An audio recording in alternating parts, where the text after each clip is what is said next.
جس موضوع پر ہم بات کرنے کے لیے آج سب لوگ اکٹھے ہیں، خاص طور پر ڈیجیٹل فرنٹیئر اور ڈیجیٹل ارینا کے جو چیلنجز ہیں وہ بہت بڑے ہیں۔ جب انٹرنیٹ آیا اور اس کے بعد پھر ویب 2.0 اور جو سوشل میڈیا ایپس آئیں،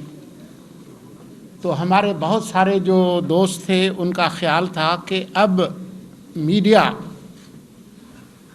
سیٹھوں اور بڑی طاقتوں کے ہاتھوں سے نکل کر عوام تک جا رہا ہے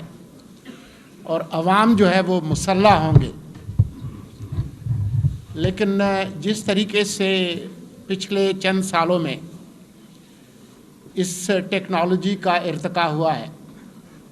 artificial intelligence, deep fake, voice cloning اور جو مس انفارمیشن کے جو کارخانے جس طریقے سے لگے ہیں،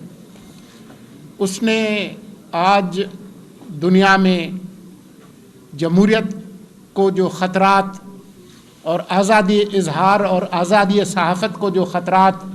جو درپیش ہیں، ان میں ایک بہت بڑا خطرہ بن کر سامنے آیا۔ ہم وہ ہٹلر کے زمانے کی پراپیگنڈے کی اور گوبلز کی باتیں تو کرتے تھے اور شاید آج بھی کرتے ہیں، لیکن اس نے ایک نئی لیول حاصل کر لی ہے۔ کچھ عرصہ پہلے آپ کو یاد ہوگا کہ جی وہ ٹرول فارمز ہوتے تھے۔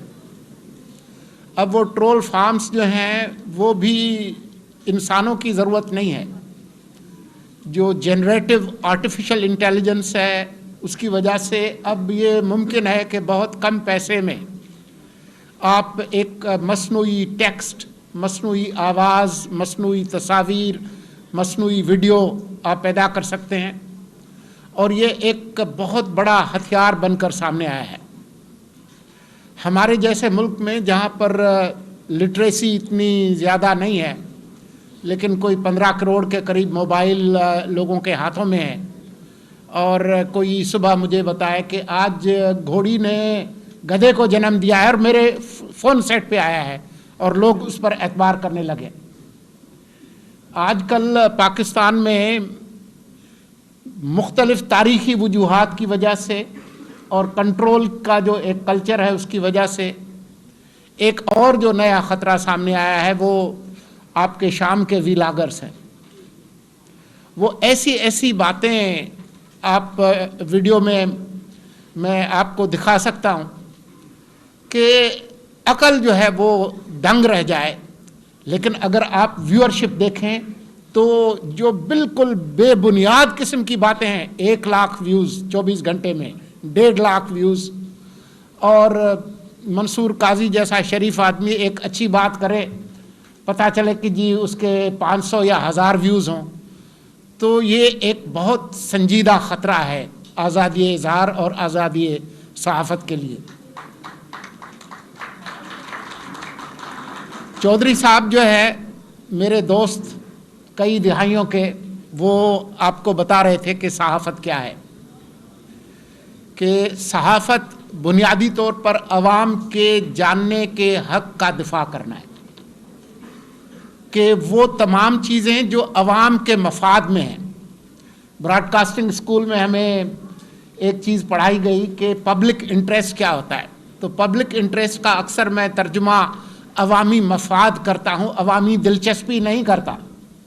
کیونکہ دلچسپی بہت ساری چیزوں میں ہے، بہت سارے لوگوں کو بہت ساری چیزیں بہت اس کے بارے میں جاننا چاہتے ہیں۔ ابھی ایک نئی شادی ہوئی تھی اور ایک کوئی شاید علیحدگی ہوئی تھی، وہ بھی عوامی دلچسپی کا موضوع ہے اور تھا، لیکن شاید وہ عوامی مفاد کا معاملہ نہیں ہے۔ تو میں یہ سمجھتا ہوں کہ اس سال خاص طور پر جب الیکشنز ہو رہے ہیں بہت سارے ممالک میں، تو یہ ایک بہت بڑا خطرہ ہوگا۔ کیا آپ کو پتہ چلے کہ صبح اٹھیں کہ ایک بہت بڑا لیڈر، اس کی آواز ملتی جلتی ہو، وائس کلوننگ ہو، اس کی تصویر ہو، اور وہ کہے جی وہ میری پارٹی کا جو فلاں نشان ہے وہ میں نے تبدیل کر دیا ہے، فلاں کی بجائے فلاں نشان کو ووٹ دے دے، اور لوگ اس پر یقین کر لیں۔ یہ حقیقی خطرات ہیں جو کہ آپ کے سامنے ہیں۔ صحافت کا جو ایک بنیادی جو اصول تھا اور جو بنیادی ایک تنظیمی ایک ڈھانچہ تھا وہ گیٹ کیپر کا نظام ہے. اس نئے میڈیا نے اس گیٹ کیپر کو اٹھا کر باہر پھینک دیا ہے. فیکٹ چیکنگ، حقائق کی تصدیق کرنا اور ملٹیپل فلٹر سے گزارنا، یہ اس کی روح کے اندر شامل تھا، اس کے جینز میں شامل تھا، اس کے ڈی این اے میں شامل تھا، لیکن اب وہ نہیں ہے. تو اب جب کہ artificial intelligence, deep fake, voice cloning اور یہ جو سائبر کمپینز کا جو زمانہ ہے، تو اس میں جو سچ ہے اس کو لوگوں تک لانا بہت مشکل ہو گیا ہے، باوجود اس بات کے کہ یہ ٹیکنالوجی ہے.